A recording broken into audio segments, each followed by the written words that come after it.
They wanted to make a great Superman film. They really wish they did. They only lacked the light to show them the way. Punchline? Man of Steel.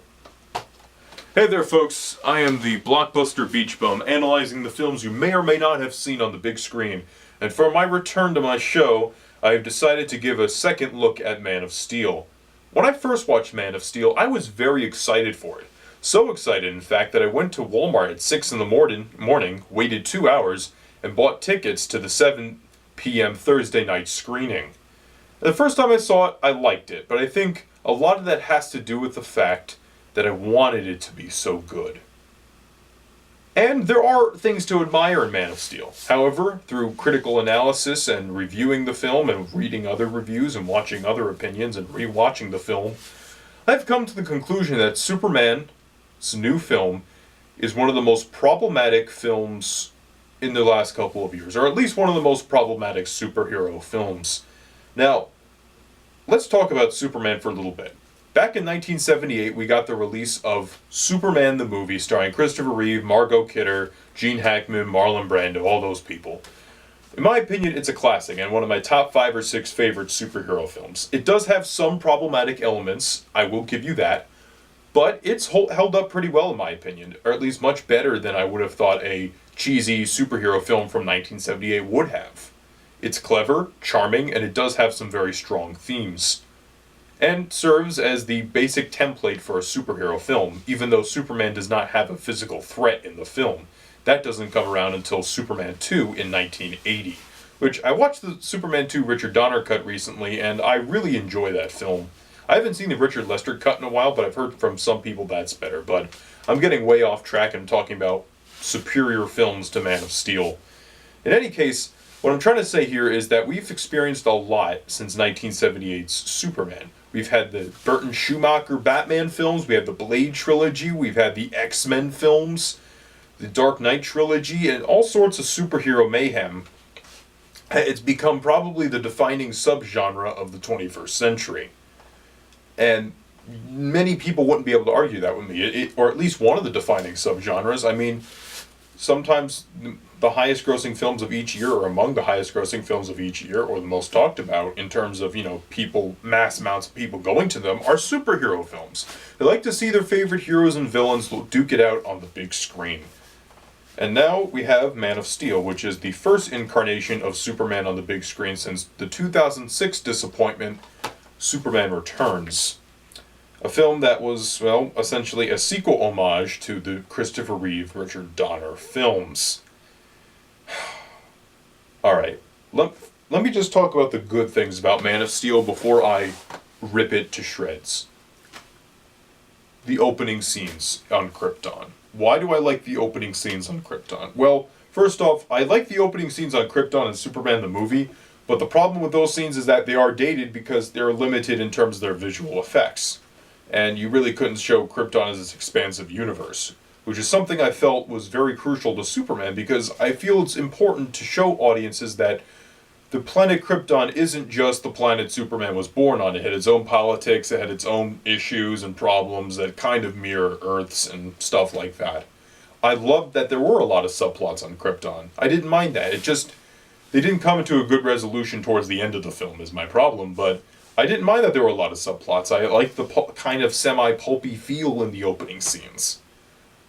And leads me to my next point. I really liked Russell Crowe's Jor-El. To me, he's the best performance in the entire movie.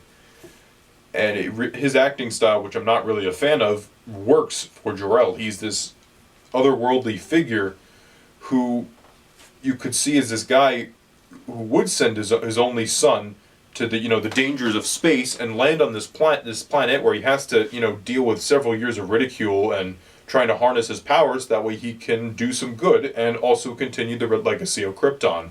I really like that. I also like that Lara, the wife, actually has a slightly bigger role in this one. And she's rather good, I think. She's a mother that's deeply concerned that her child is going to die alone in outer space without his parents, And that was really strong. I really felt that. And it kind of got me emotional when Jor-El said, "Goodbye, my son. our hopes and dreams travel with you. That got me a little emotional. I really liked that scene. Another scene that I really loved, is just a specific shot that was in the trailer, is when you pan and you see Krypton being destroyed and Jor-El is just looking at all this mass civil war and everything, and I love that shot. It just shows you the chaos that's on Krypton, and because Jor-El is just not able to do much of anything, because of the way the government is, and it kind of connects to, you know, how Superman might be able to make a difference on another world. So I kind of like that. I don't know if the creators intended it to be like that, but that's how I interpret it. The opening scenes, I really liked Zod. I really liked Michael Shannon's Zod. Some parts he was weaker, but I felt as a whole he kind of worked. I really loved him in the scenes in the opening where, you know, he's trying to convince Jor-El to join him, you know, in this civil war against the old regime of Krypton. And I like that. And there's also this other idea in the opening scenes, because in Krypton's world, in this universe, children are not naturally born. They're genetically created to serve a purpose. For instance, you would be a janitor, you would be a warrior, you're going to be a politician, you're going to be a scientist. It's like you're genetically supposed to become something. But Jor-El wanted to give his son a choice. He wanted to give his son the freedom to forge his own destiny, as the movie puts it. And that's why it's amazing. It's cool that, you know, Superman decides he wants to be a hero. Great. And then Krypton blows up. You know, obviously you send the criminals to the Phantom Zone and stuff happens. Now,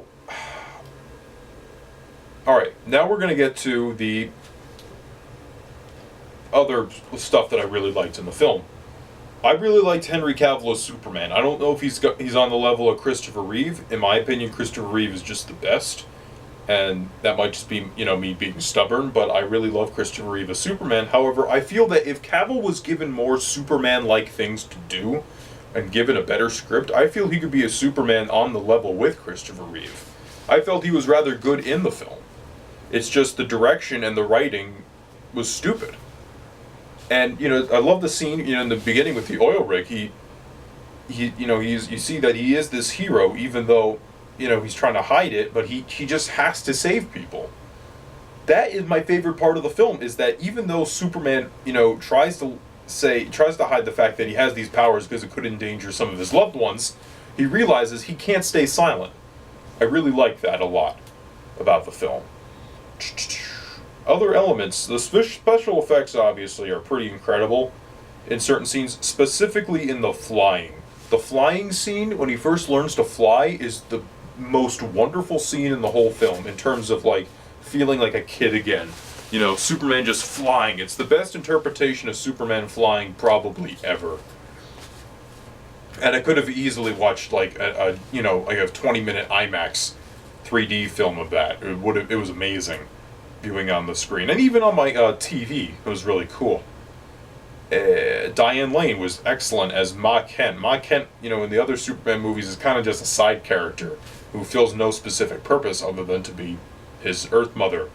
But in the one scene where, you know, Superman's having a hard time trying to control his X-ray powers, and he can't concentrate. His mother tells him, you know, focus on my voice, and tells him to focus. And it's just such a beautiful scene. Man, it was awesome. But Pa Kent is really problematic, but I'll get to that later. Other things that I liked? I liked Superman's costume. Yeah, it's a little darker than I would have wanted it to be, but I think it works for the modern era. I think that's all I really have to say in terms of positives for this movie. Okay, so why is this movie so bad? Well, or so disappointing. Here's the thing. It's essentially just taking a blender, throwing in elements of The Dark Knight, and throwing in stupid special effects, and throwing in the Richard Donner film and putting it in a blender and doing it poorly. Also putting in some structural development that's just half-assed. What do I mean by this? Well, certain things happen in the movie that shouldn't happen. For example, Lois Lane is everywhere. I know people like to say, oh, they need to give female characters more to do. That is not the way to do it. Not if you're going to make the story just structurally stupid. Okay, this is basically what happens. Alright, so Zod and the Phantom Zone prisoners go to Earth, and they say, we want Superman. You know, we want Kal-El. Okay, fine, he's willing to give himself up. But then, Faora, who reminds me, that's the other good element of the film, which I'll briefly just side note, Faora is amazing. I like that she looks like a video game character when she moves, because it makes her more dangerous. And, and that fight in, I'll talk more about that fight in Smallville later when I'm talking about my other problems, but the fight in Smallville I thought was fine for the most part. But she basically says, I want this woman to accompany me. Why do you want Lois Lane? They never explain why they want Lois Lane. All Lois Lane is there to do is basically for, to help Superman escape and to have more scenes with Russell Crowe. Now, Russell Crowe is amazing in the movie, but it's so unjustified. It's stupid. It's like, okay, we're just going to have Lois Lane in this scene for no reason. She doesn't sneak on the ship or anything. No, they just want her on the ship because the screenplay needs her to be on the ship. When, really, they have enough justification. They could probably try to have her sneak on the ship or something. That makes more sense than her just going on the ship. That is stupid. I don't care if you love the movie or not. You have to admit, that is stupid. Okay. And that leads me to my next point. Lois Lane. I did not think Amy Adams was a good Lois Lane. I like Amy Adams as an actress, but unfortunately she just wasn't Lois Lane. She didn't have the spunk or the charisma that Margot Kidder had, or the animated ones had. There are better Lois Lanes out there, and she just wasn't a great Lois Lane. That's not her fault, that's the casting of the film. And, okay, then she knows how to defeat the Phantom Zone prisoners then, just because of that one plot convenience. And then she goes on the ship that's going to suicide bomb into this world engine, which is going to make the gravity so that way it's, adjust the atmosphere and the gravity, that way it's like Krypton or something like that. And she's there for no reason. And it's just another pointless scene of Superman trying to save her. I wish Lois Lane had a much more supporting role in the film as opposed to the stupid the obligatory love interest. That's my problem. They didn't do anything with Lois Lane. They just made her the love interest, and even though they put her in all these different places, it just didn't make any sense. And then when she kisses Superman at the end, it doesn't make any sense. It feels forced. When it happens in Superman the movie and Superman 2, they have a relationship there. They deeply care about each other. It works well. It doesn't work well in Man of Steel because it's poorly developed. Yeah, there's some scenes of development, but maybe at the end they shouldn't have kissed. Maybe they just could have hugged. That's what I would have done. That would have been great for me. And I would have liked Lois Lane to be more of that Pulitzer Prize winning, just investigative journalist, trying to figure out Superman, and then after that, sneak onto the Kryptonian ship and do something, and maybe they try to hold her prisoners, that way they can get cooperation from Kal-El or something. Great, fine, do that, but don't have her teleport on the ship for no reason. That is just stupid. So dumb. Ugh. Anyhow, what else happens in this movie? Okay, then you have Pa Kent telling Clark, Clark, maybe you could have just let those kids on the bus die. There's a scene in the film where there's a bus goes over the bridge and it crashes in the water. Kids are about to drown. What does Superman do? He saves them. And then, maybe it should have been a scene, because then parents are questioning that, Clark's powers, and then Pa is just trying to tell him, keep this side of yourself a secret. And I feel that's so wrong. Maybe Clark should be saying that, and then Pa Kent should be, no, your gift, you have to decide the kind of man you want to be, Clark. And that sort of, he kind of does say that, but a lot of the scenes with Pa Kent are just lecturing scenes. And you never got the love. You only got one scene, which was in the trailer. I really love that, but it was in the trailer. So, wow, it was pretty stupid. That was a problematic element. And then the death of Pa Kent. Oh my god, that was lame. Basically, a tornado happens. It's Kansas, obviously. Those things do happen. And then Pa Kent tells Clark, don't save him. He's trying to save other people. and he wants Clark to, not show his powers.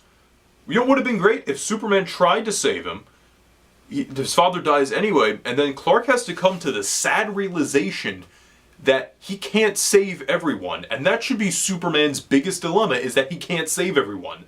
That's why Superman 2 is a great movie, because Zod and the Kryptonian prisoners exploit his weakness. Something that I'll talk about in the final fight. Another scene that really bothered me in this movie, and shouldn't have it really could have been written better, is the scene where Superman is working at a bar, and I like the fact that Superman's just working different places before he officially becomes Superman. And then there's this guy, this jackass trucker guy who's kind of an asshole, and he's trying to field this waitress up, and Superman's just like, just leave her alone, man. And he takes the beer, pours it over the guy's head, and throws the can at him, and Superman does nothing. He just walks away. That's Superman. That's perfect. But and then Superman goes on to break his truck. That is not what Superman would do. Superman would not break his truck like that. What Superman would do, maybe he would punch the guy, but maybe not hard enough to kill him, just to say back off, and then he would have to go on the run again.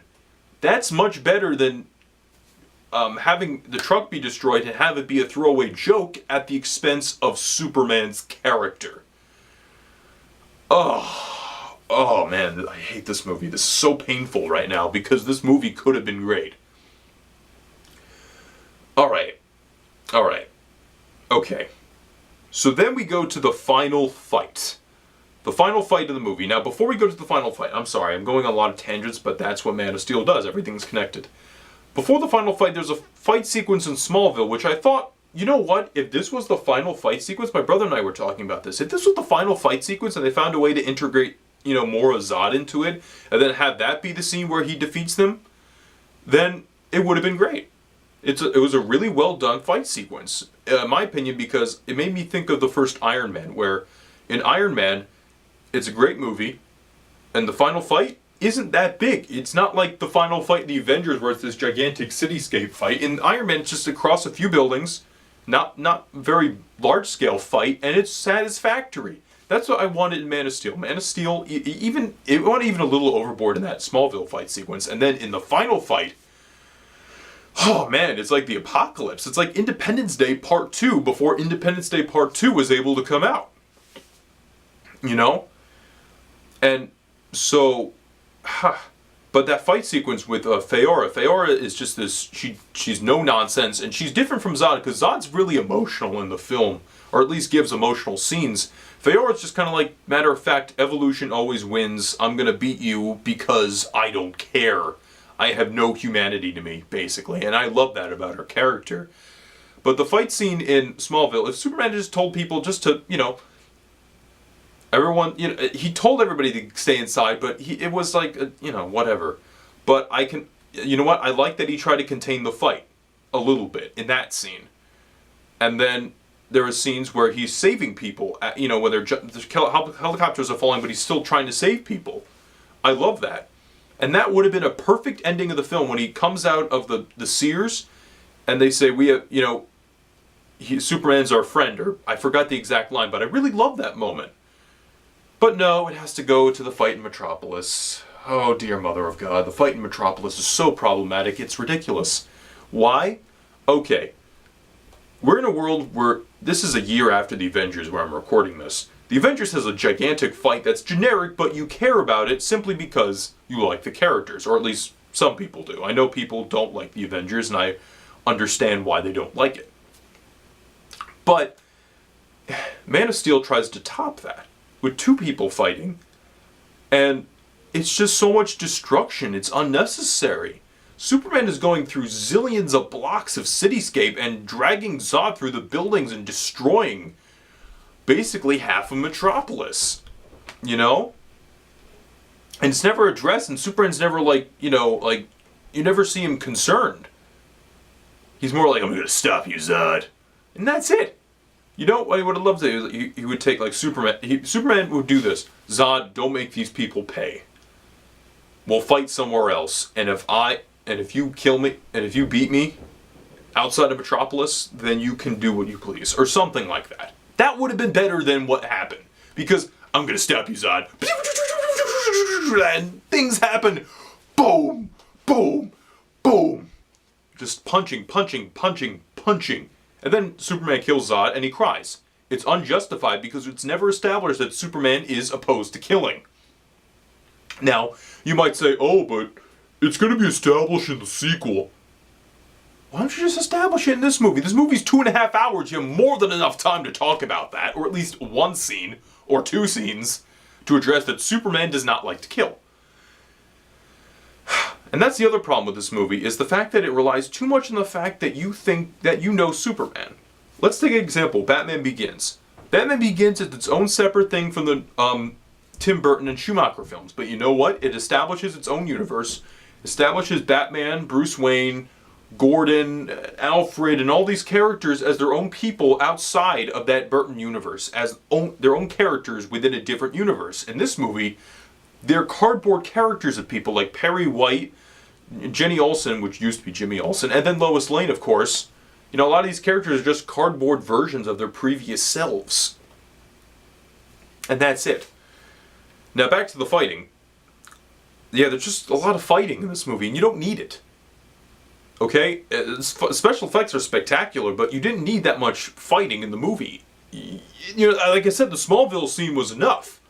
Smallville scene, I think, would have been enough to, you know, maybe alert Batman a little bit for Superman Batman, where he's kind of worried about, you know, the fact that we have this alien life form.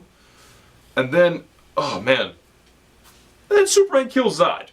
He kills Zod, he snaps his neck, you know, and I'm like, okay, if you had addressed the fact that it was the only option, and look, there was like the way they position it, okay? Zod has his laser vision, and these people, these tourists, could have escaped.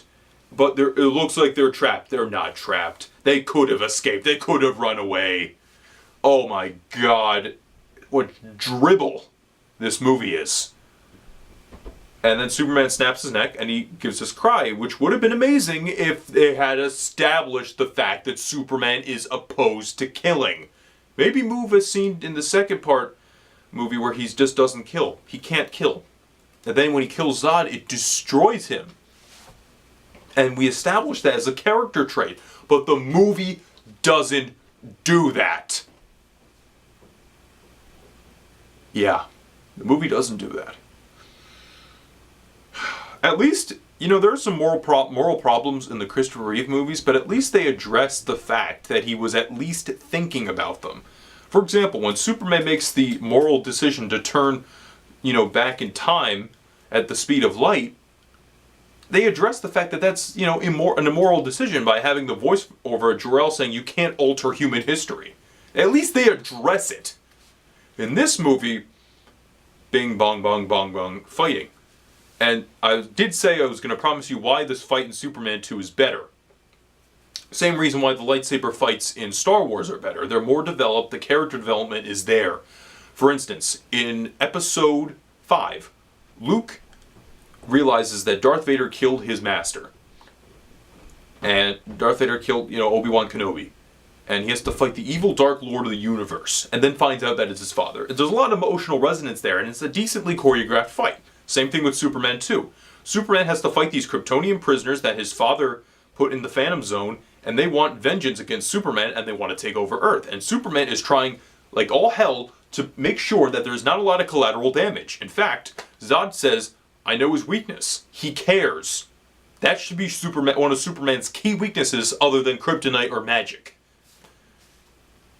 Man of Steel, or let's talk about the prequel films. Star Wars, people like to talk about how the Darth Maul fight was amazing. It's not, because I don't care about the characters sufficiently enough. Same thing with Man of Steel. I don't care about Superman in this movie enough to say, yeah, alright, yeah, well, yeah, but I guess you have to beat the bad guy so that way I can get out of the movie earlier. I guess, right? So, that's my review of Man of Steel. If you want to see this film, I guess rent it or something. I don't know. Do what you want. The only thing worth about this movie is that you get to have the Superman 75th anniversary 2-minute short on this Blu-ray or DVD edition. which is a much better Superman reboot than Man of Steel. Hopefully, Man of Steel 2, or Superman Batman, or Batman vs. Superman, whatever the speculated title is, will do a better job at establishing Superman's character.